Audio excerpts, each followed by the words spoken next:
It's a lot of situations where a cash sale sets them free. If they can't meet the timeline in the contract, don't sign the contracts.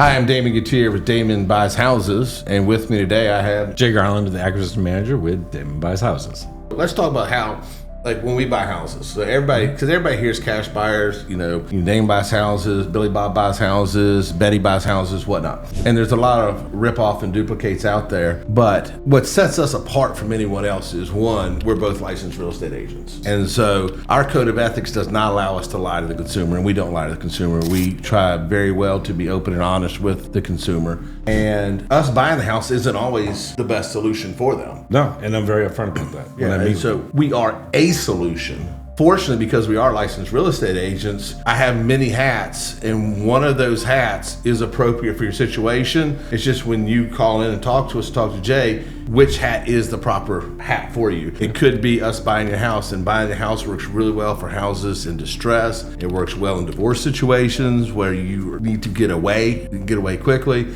A lot of inherited houses, they don't want to put the money into updating the house to bring it up into A condition so they can sell it on the market. A lot of people don't want to do anything. So there's a lot of situations where a cash sale works really, really well for people. It's a lot of situations where a cash sale sets them free. That's the main thing, is the freedom it does have, because we're on their timeline. Correct. So it's not, hey, when you sell a house conventionally, there's a timeline set in that contract. Mm-hmm. Our contract is fluid. It may be 2 weeks from now, maybe a month from now, or even 3 months from now. And if we need to adjust, it's us making that decision. It's not another party. It's not a lender. So that in itself gives a lot of freedom. And then, of course, the terms of that. Do we have to clean out the house? Do we not have to clean out the house? Again, conventionally, that house has to be cleaned out. Correct. Room swept condition. Right. There's a lot of variables, the cash side, that you aren't afforded on the other side. Well, you go into that, we're extremely flexible. We bought a couple houses lately that the people were in financial situations, facing foreclosure, medical bills, whatnot, where they needed cash and they needed a place to live, and they didn't know how to do both. They couldn't get a loan, they couldn't get an equity line, something like that. We bought the houses and allowed them to rent their house back from us, and they still have a place to live. They still have their place to live. And it's got to be something where the numbers work for all parties involved, but it did work for all parties involved. And so it's like, when you say we're flexible, we're very, very flexible in how we structure deals and work with people so that it is a true win-win situation. Yeah, to piggyback off of that, we've also fronted money up front to get people out so they can move on to the next step. Correct. Whereas how I don't know of any other cash buyer that'll do that. And we look at the situation, we're unique. Every person is unique. Their situation is unique. To whereas how the people that we were buying the house from needed a deposit in the first month's rent for where they were going. And we were able to front that for them. Yep. So that way they could move on. And it just made the deal smoother. It made them, happier. And at the end of the day, it's about helping people. Right. One thing I want to add, so when you hear about cash buyers, so Virginia did change the law last year so that to wholesale more than one house per year, you have to have a real estate license. And there's a lot of people advertising out there that are cash buyer, they buy houses, whatnot. And this is really important for everybody to understand. When we put a contract on a house, we are going to do a home inspection on the house. No ifs, ands, or buts. We're doing a home inspection on the house. And it's not to nickel and dime anyone. It's to know what we see and think we're buying is what we're buying. And as long as it's within the realm of reasonable, we will close on the house. And we close on far more than 90% of the houses, probably more than 95% of the houses put a contract on. And so our process is, we put it under contract, we do a home inspection comes back within the realm of reason, we close on the house, period. There are many people out there, I'm going to change the word many, I'm going to say most people out there do not operate that way. Most people out there are putting the house under contract with the pure intention of selling that contract to someone else. And sometimes they use a double close, sometimes they just sell the contract. Double close would mean they put it under contract, but they're going to put that contract, that closing date out. What's it usually, 45 days we see? 45 to 60. Yeah, it's usually 45 to 60 days. And then what they're trying to do is find someone to buy that from them in the meantime. And if they can find someone to buy it for them, let's just say they contract on your house for $200,000 and they're going to try to put it out there for someone else to buy it from them for $225,000. If they can find somebody to buy it from them for $225,000, then they will close on time with you. No harm, no foul. If they can't find somebody to buy it from them for $225,000, the closer you get to that closing date, one of two things is going to happen. happen? One, they're going to start beating you up to reduce your price. You're under contract with them at $200,000, but they're going to have every reason in the world why they cannot now not pay you $200,000. It needs to be $175. It needs to be $150 because of this, because of that, because of this. And the reason is because they shopped that contract and they couldn't sell it. And their only shot to make money is to sell that contract. Second thing that'll happen is you get to the end and they hand you your house back, like they walk away. And a lot of times what we see, many times, most times, when people come to us, they're in financial hardships and they need that house sold. They need the certainty of that house sold. And these, we call them wholesalers, but sometimes they're wholetalers, sometimes they're double closers. They put the house under contract on false pretenses. They have no intentions of owning that house. I will say that most of the houses we're buying now, we keep. Initially, we flipped a good portion of them, but now we're keeping most of them because, we need rentals in this market. And now we get to help two people. Before we were helping one. We bought a house, we fixed it up, we sold it, we made money. Now we're able to help two people because we buy a house, we help somebody. Now we can fix it up and we can rent it to a family that needs that house, that's looking for a house, that's looking for a nice house in a nice neighborhood. Now we have a nice rental that's been rehabbed, remodeled. It's in near new condition that they can move into and take care of and raise their families there. And so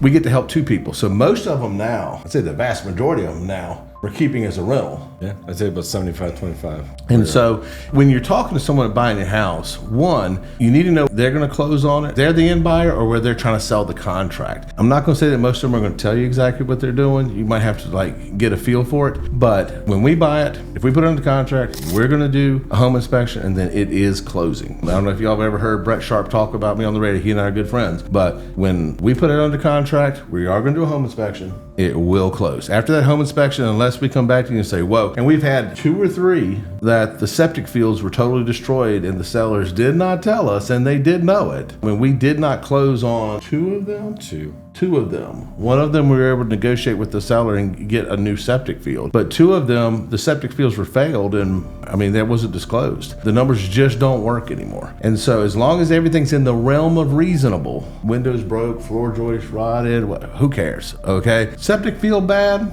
you didn't tell us, we got a problem. Wells doesn't work, well dried up, we got a problem. Water's nice to have. Yeah. Connected to your neighbor's well without permission, we got a problem. we've dealt with them all. And so if it's in the realm of reasonable, we're fine. It's when it's not in the realm of reasonable, we come back and have a discussion. If we can't come to agreement, we part friends. The thing I want to back up on, you brought up a really good point about the wholesalers, wholetalers, double closers, is the differences in our contract. So our contract is 1 page.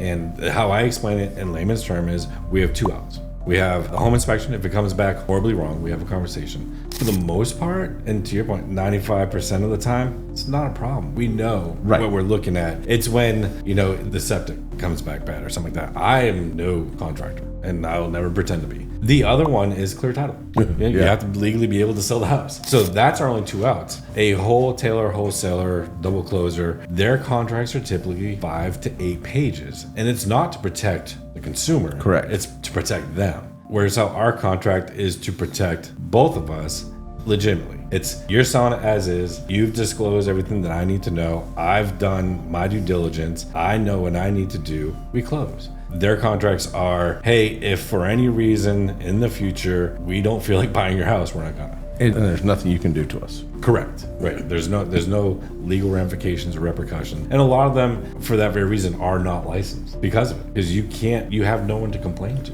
And clear title, I want to explain that because people hear that, but they don't understand what it means. And I'll give a rough example, a vague example. We had one under contract recently for, let's just say $150,000. We're going to close on it. All's good. We do the title search and there's a $55,000 lien on the property because now to sell that property, $205,000 has to be paid off to the lender. Well, we're under contract at $155,000. The seller doesn't have the other $55,000, so we're at an impasse where to stop. Sometimes there's liens, sometimes there's judgments. Many times there's liens and judgments. Sometimes we can clear them up, sometimes we can't. So it's all just a fluid thing, but we have to have clear title. In other words, we have to be able to purchase that without it being encumbered by another judgment, another lien, or someone else having a claim against that property.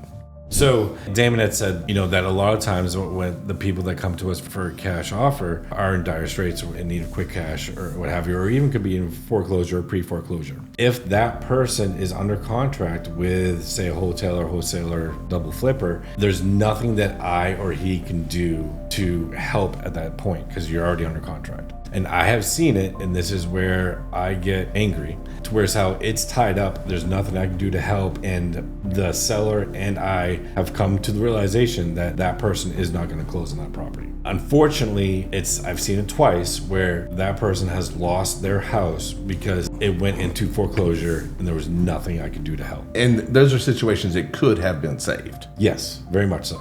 And I only bring this up because it really bothers me, one. And then two, do your homework. Make sure that company that you're dealing with is licensed, because at least at that point, you know that you're dealing with someone who actually took the training, has swore an oath of having integrity, and there's repercussions. You have an avenue to help. Call, complain, get out of it, do something. It's important for the consumer themselves. It's also important and for our field, so we don't have that stigma. Yeah. Just to clarify that point one little bit, we had multiple situations where someone's under contract and they're under contract at a price that was not feasible. Like whatever, I'm gonna throw out numbers here. It's a $300,000 house. It's under contract at $250,000, but it needs $40,000 worth of work. It's not worth $250,000. It's not worth $300,000. It's worth $300,000 if somebody put $50,000 in it, but it's just not there. And where the people owe $200,000, and if we could list the house on the real estate side, we could list it at $250,000 and sell it all day long, because an end consumer would put $50,000 in to have a $300,000 house. Can't do anything because it's tied up with the contract. Likewise, we could put it under contract at $200,000. We put $50,000, $60,000 in it and be able to list it for $300,000. And by the time you pay commissions and everything, we could